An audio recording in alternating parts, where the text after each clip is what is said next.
목마르면 소주를 먹는 남자. 아이고 맞냐고. 뭐해? 절하대세 블루도 먹는 남자. 롤에 인생을 바친 남자. 그날의 롤 승패에 따라 희노애락을 달리하는 올해의 목표는 그랜드 마스터 찍기였던 유행어 제조기 괴물쥐의 5가지에 대해 알아보겠습니다. 첫째, how much? 괴물쥐 하면 가장 먼저 무엇이 떠오르시나요? 아마 많은 분들께서 그의 시그니처 유행어인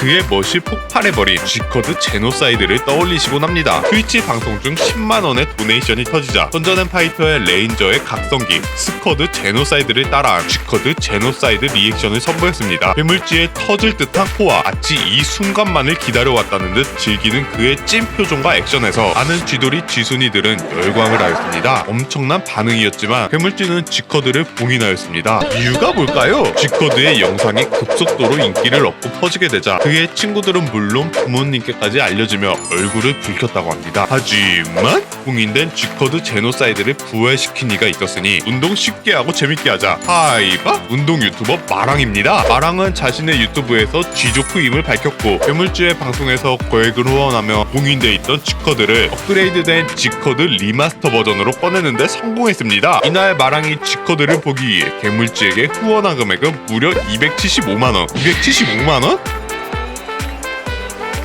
둘째, 괴물쥐의 3대 측정. 거액의 후원으로 전설의 G코드 리마스터를 이끌어낸 마랑. 이때의 이념을 기점으로 쥐돌이였던 마랑은 괴물쥐와 함께 술 먹방도 하며 쥐돌이의 성덕의 알푼이 되었습니다. 그리고 마랑 유튜브 채널의 인기 컨텐츠인 3대 측정의 괴물쥐를 초대, 사칭 살인병기 시락근 소유자 괴물쥐의 3대를 측정하게 됩니다. 3대 운동이란 웨이트 트레이닝의 대표 종목 3가지 스쿼트, 벤치프레스, 데드리프트를 칭하며 3대 측정을 할 때 1rpm 즉 최대 무게로 한 번 들어올린 무게의 총 중량을 합한 수치로 측정이 됩니다. 첫째, 벤치프레스는 30kg을 2번 시도했으나 모두 실패. 오직 빈봉으로 드는 것만 성공. 둘째, 스쿼트는 자신의 몸무게와 비슷한 55kg 성공. 셋째, 데드리프트는 50kg을 성공. 괴물쥐 3대 측정 결과 벤치프레스 1rpm 20kg, 스쿼트 1rpm 55kg, 데드리프트 1rpm 50kg, 부하 125kg을 달성합니다. 그 후 운동에서 영감을 받고 치닝 디핑 기구를 사서 몸 관리를 한다고 전해졌는데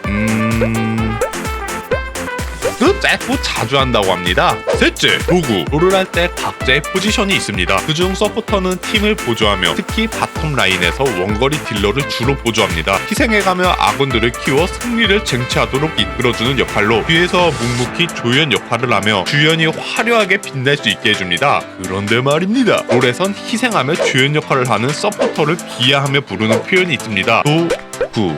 이유가 뭘까요? 서포터는 원딜을 비롯한 라이너들의 성장을 위한 도구에 불과하다는 뜻으로 괴물쥐는 서폿은 칭찬을 해주면 안 된다며 도구라고 처음 부르기 시작했습니다. 아이러니하게 괴물쥐가 표현한 도구는 널리 퍼져 서폿을 표현하는 대표 단어가 되었습니다. TMI로 괴물쥐는 원거리 딜러의 영향력과 캐리력을 높일 수 있는 카르마 룰루와 같은 유틸류 서폿을 좋아하며 블리츠 크랭크나 파이크 같이 원딜 케어가 힘든 그램류 서폿을 매우 증오합니다.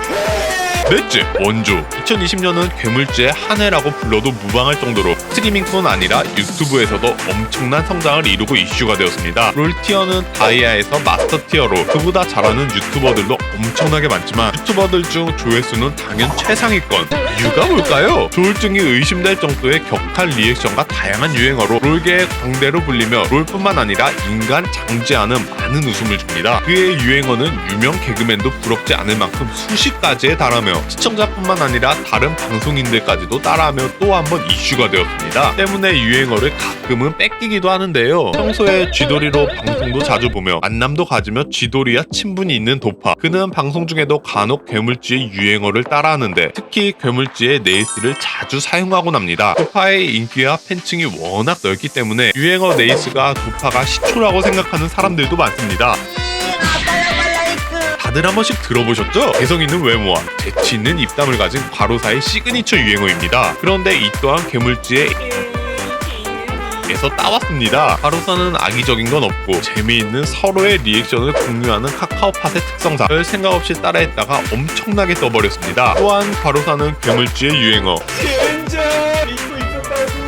또 자주 사용하곤 합니다. 다섯째, 방송 천재? 롤티어의 인생을 바친 그이지만 그는 참 방송인. 그가 그토록 바래왔던 마스터 티어를 달성했지만 시즌 10 종료 하루 전 그는 이런 발언을 합니다. 빵점 같이 할 거면 남자는 그게 방송인일까봐요. 시즌 종료 하루 전 그는 방송을 위해 랭크 게임을 시작. 마스터 0점에서 패 3연패를 하며 다일빙을 하게 됩니다. 그리고 마지막 날 기적의 마스터 승격전을 만들어내고 맙니다. 그러나 결과는 2승 3패. 시즌 10 최종 티어는 다이아 1로 마감하게 됩니다.